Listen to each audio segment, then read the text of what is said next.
before starting, remember one thing: if you ever feel that something in the darkness is staring at you, maybe it's not just your imagination. In some places, the darkness is not only watching you, it's watching back. My name is Daniel, and I spent most of my childhood at my grandfather's farmhouse. It was a beautiful place on the surface, but there was a strange kind of silence around it that created an eerie feeling every night. In one corner of the farm stood a very old well, always covered with a wooden lid. Grandpa used to warn the family never to go near that well at night, because things don't live down there. Not anymore. One hot, windless night, I woke up to drink water and noticed the light outside was flickering. For some reason, I felt like going out.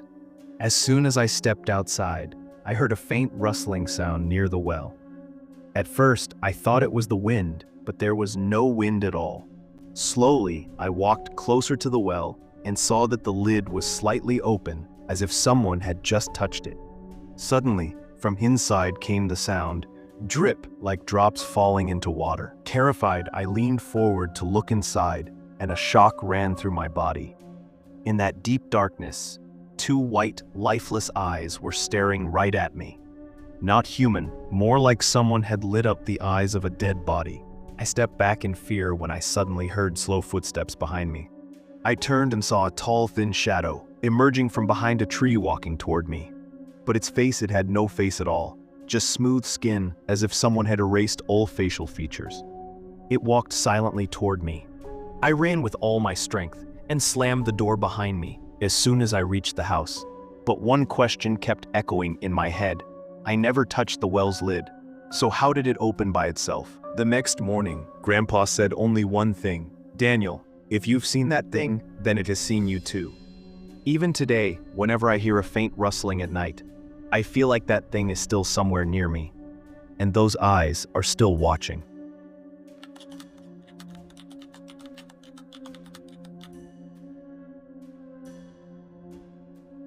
This incident was told to me by an American truck driver named James Foster.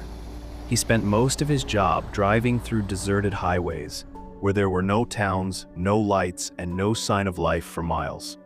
One night around 2 a.m., he was driving on one such long, lonely road. The sky was pitch black, the air was silent, and the headlights were the only source of light anywhere. James was driving straight when he suddenly saw a man standing in the middle of the road. The man was wearing a white shirt and stood absolutely still, like a statue. He pulled over and rolled down the window, calling out, "Hey, you okay, man?"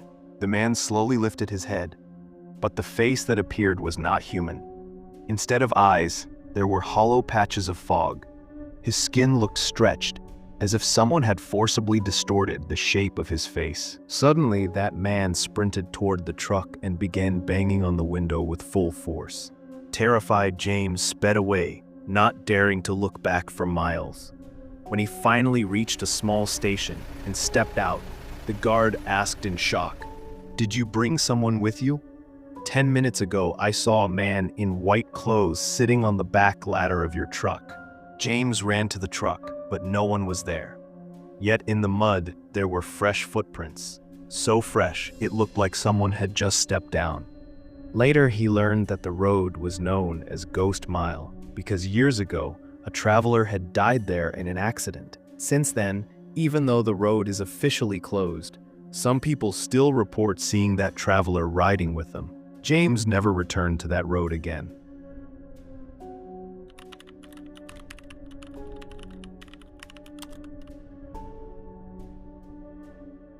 Forests are never truly empty. You only think they're empty when something is watching you and you can't see it. And if you walk the wrong path, that thing may never let you return. My name is Ethan Cross, and my friend Michael often joined me for mountain hiking. One year we decided to explore the Red Pine Forest. The forest was known for its silence, beauty, and mysterious, frightening incidents. Locals repeatedly warned us, "Don't take the wrong path. Whatever lives there doesn't like humans." As usual, we laughed it off. As soon as we entered the forest, we felt a strange hush in the air. The deeper we went, the quieter it became. Bird sounds vanished, Light dimmed, and the trees grew taller and denser. Eventually, we realized we had taken the wrong turn. Soon we heard faint footsteps behind us. Whenever we stopped, the footsteps stopped too. Michael whispered nervously, "Ethan, someone's following us." I had no answer. A little ahead, we saw an old shack. It didn't look like something humans or animals would live in. The door was half open, and suddenly, we heard a soft but terrifying woman's laugh from inside. As we stepped back, a strange creature emerged from the thick darkness of the forest.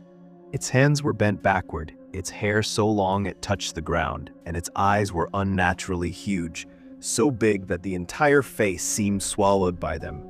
Slowly, it began calling our names, Ethan, Michelle, but we had never told anyone our names. We ran with all our strength. We ran all night, changing paths again and again, but the forest wouldn't end. Near dawn, we collapsed unconscious. When the locals found us alive, they said, "You went to the path from where people never return. You survived, that's your luck." Michael never goes near any forest now, and I never walk alone at night, because sometimes I still hear those same footsteps, and I feel that thing is still looking for me.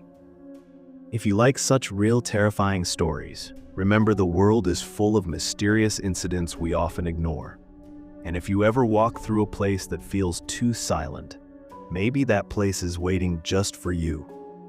Stay with me for more true spine-chilling stories, because the darkness isn't over yet. Thanks for watching.